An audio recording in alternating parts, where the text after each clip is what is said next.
There are some shocking cultural beliefs in remote Vietnam. Pretty heavy stuff to have to deal with. But when I found out about a remote hill tribe in Vietnam that preserves amputated limbs until death, I couldn't help but question what could justify such an extreme practice. Today, I'm venturing deep into the remote northern mountains to explore how smoking meat is an essential tool for hill tribe survival, both in this life and into the next. Wow. His leg was amputated 8 years ago. So just 8 years ago, they cut it off. Wow. And I hope to shed some light on the importance of smoking in North Vietnam, on what initially seemed to me to be a gruesome practice, but turned out to be a vital tradition, central to the Nhum people's cultural identity. Let's go.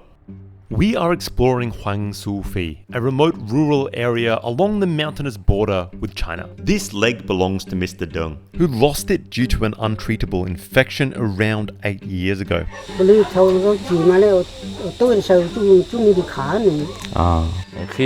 After the surgery to remove that leg, the doctor asked him if he wanted to keep that leg or not.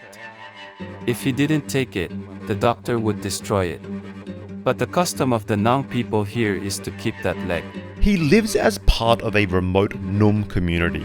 In fact, these remote communities are so remote, they maintain incredibly distinct traditions and spiritual practices. I know I said this a lot. This place is absolutely beautiful, just stunning. I love these kind of villages. Beliefs here are strongly held, especially those around death and the afterlife. Walking around these stunning villages, you'll see coffins prepared next to homes. And essentially, what they believe is that if you do not prepare for the afterlife, if you don't prepare the coffin in advance, then death will come for you even sooner. And because you're accepting death into your life, he's going to give you a little bit more breathing room. Imagine building your own coffin before you die. Kind of trippy, huh? But the most unique belief here involves missing limbs.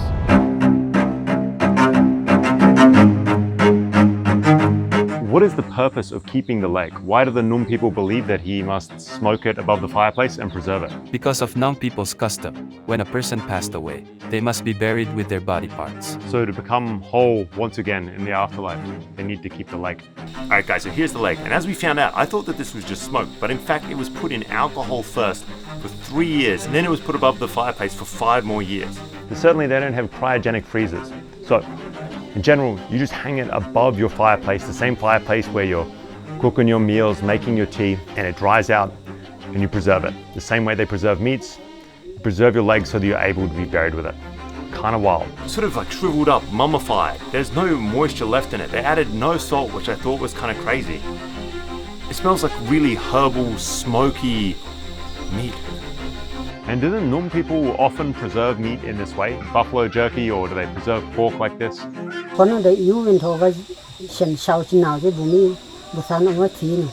Buffalo meat, beef or pork will not be prepared by soaking in wine. They will salt it within 2 to 3 days. Then it will be marinated with spices and a little wine. After 3 days, let it dry and hang it up in the kitchen to eat gradually.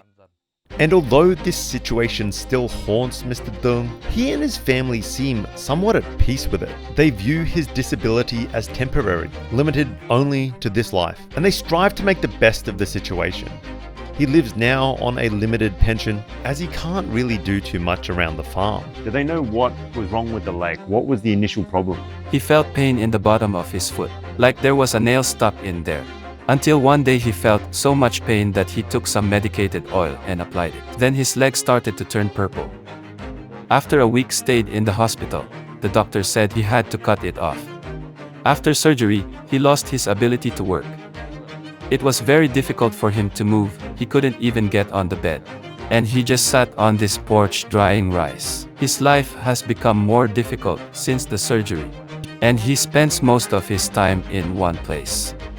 I'm always surprised with these kinds of things, with how quickly they start to sort of make sense. If you really believe that to be made whole once again in the afterlife, then it's a rather practical choice.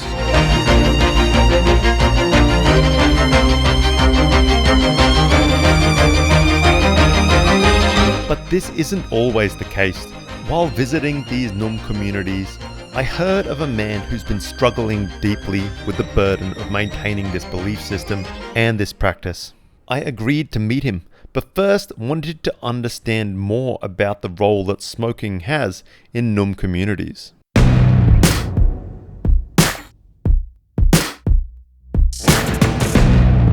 When I think of minority food in the north, the first thing that comes to mind really is smoked foods. I remember doing bike trips up here with Sunny years ago, and at every village you can just get tons of this smoked buffalo, sausages, all those kinds of foods that you would use for preservation. And it's just core to survival. The reality is that the north of Vietnam gets way colder than people would think.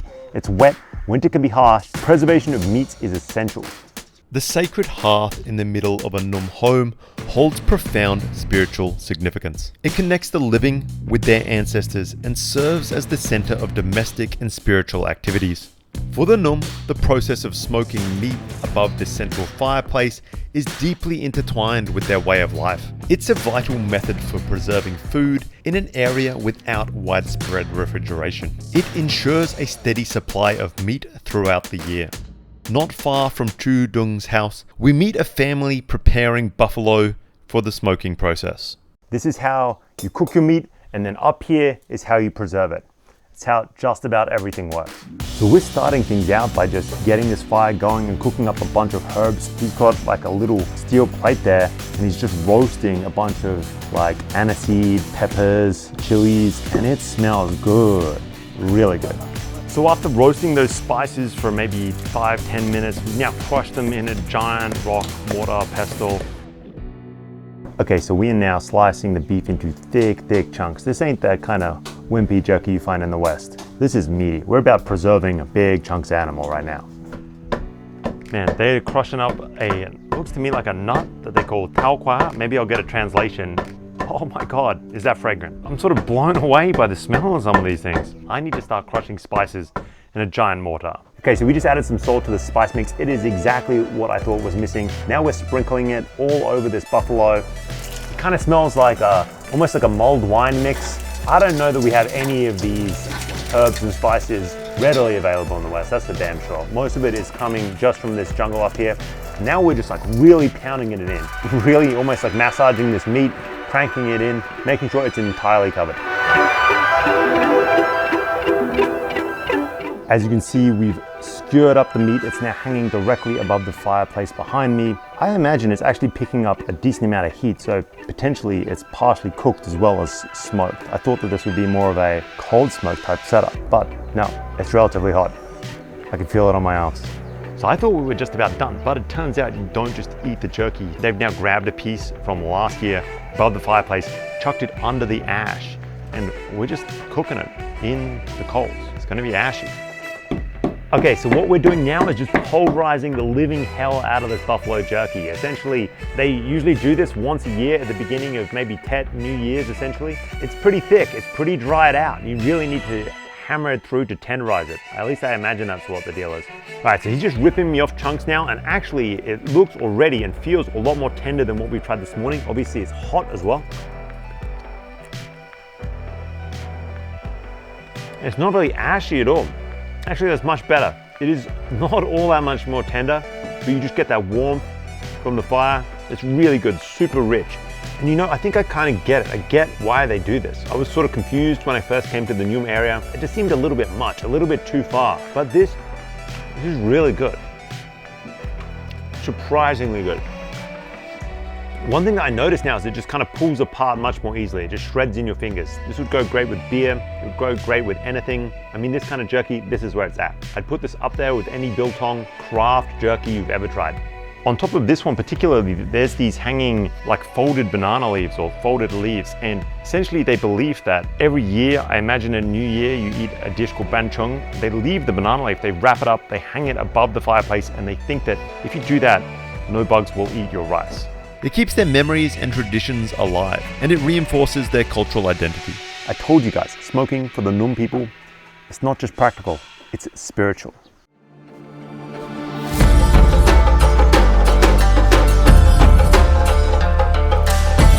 But as I find out, there's a disturbing side to keeping the wrong memories alive. My final visit is to An Van, a more recent Nhum amputee. Van is younger, fitter, still able to perform most of his subsistence farming daily tasks. He seems in much better shape, to be honest, than what we witnessed earlier this morning. Seems like he's putting in some decent work with one arm out here.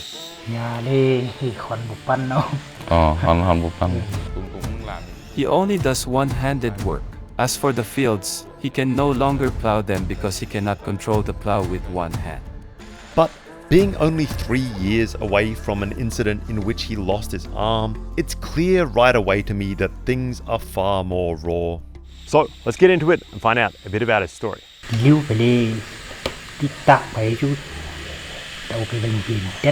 The tractor wrapped around his hand, so he had to take it to the hospital to have it cut off. Chinese mechanical buffalo are a type of hand-operated tractor that are now pretty common in the north of Vietnam. You see, buffalo are an expensive animal. A buffalo like this might cost 30-40 million BND, maybe a bit less than 2,000 US dollars. A mechanical buffalo, one of these sort of hand-operated tractor-like devices, that might cost only 10-15 million BND. Maybe half the price. And so a lot of people up here are selling their buffaloes, replacing them with mechanical buffaloes. But with questionable quality and with no real training on how to operate these machines safely, accidents are unfortunately quite common. And so now what has happened to the arm?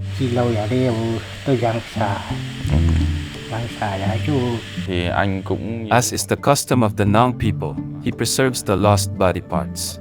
He brought it back to worship and soak in alcohol. After preserving the arm in alcohol for the past 2 years, he has recently taken it out and has hung it above the fireplace in his kitchen. It's a tough subject to bring up. Van wants to share his culture, but it's hard to listen to him retell the story as it's clearly so raw and painful for him to relive. Far from being therapeutic or emotionally comforting, keeping his arm is a heavy burden for him and his family, at least at this stage. I don't know why it's feels so different than the one we saw this morning. The fact that it's so recent and so raw and it still holds so much weight for him, it feels so much heavier. Con của anh ấy sợ ghê. Đứa nhỏ nó không dám cầm lấy ra. The knowledge that he will be whole once again in the next life is outweighed by the constant reminder of the traumatic event that led to his loss. And the physical maintenance required periodically is a constant reminder. What is your plan now with the arm, now that you've already kept it in alcohol for a certain amount of time? How do you keep it pristine until you die?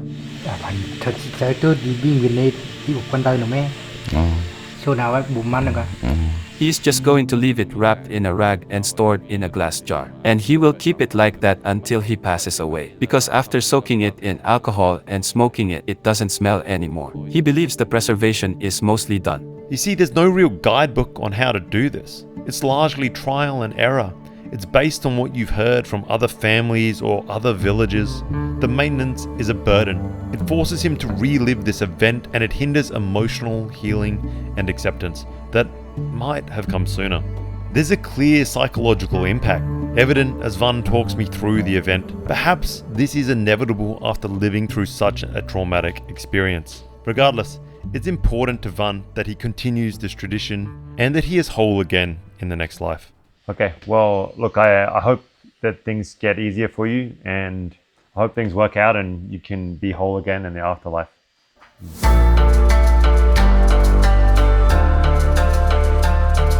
In the end, I'm left wondering if this practice is beneficial or detrimental to the Nhum people. But for a few reasons, I hope it continues to exist. Because even in these remote mountainous areas of Vietnam, cultural erosion is taking place. Few of the Nhum that we spoke to in these remote villages spoke Vietnamese. But in the city, that's commonplace. And in the younger generation, they're far more likely to speak English than they are to speak Nhum, their own ethnic language. I have met a young Nhum kid called Zuit. Zuit, you're Nhum, right? Yep. Can you speak Ting Nhum? I just know a little bit. And so, as jarring and as shocking as some of these beliefs are, I hope it sticks around. It's core to their cultural identity, It's one of the most important spiritual beliefs, and I think it's this kind of rich cultural diversity that makes Vietnam great. That is it for this video, guys. Hopefully you enjoyed this as much as I enjoyed experiencing it. I've really never spent much time with the Nhum people and trying to understand their culture. I mean, at times it's been pretty challenging. Some of the belief systems are pretty out there, but kind of amazing, and I love that this stuff still exists. If you liked it, let me know in the comments. If you didn't like it at all, let me know as well. That'd be great. I'll see you in the next video. Goodbye.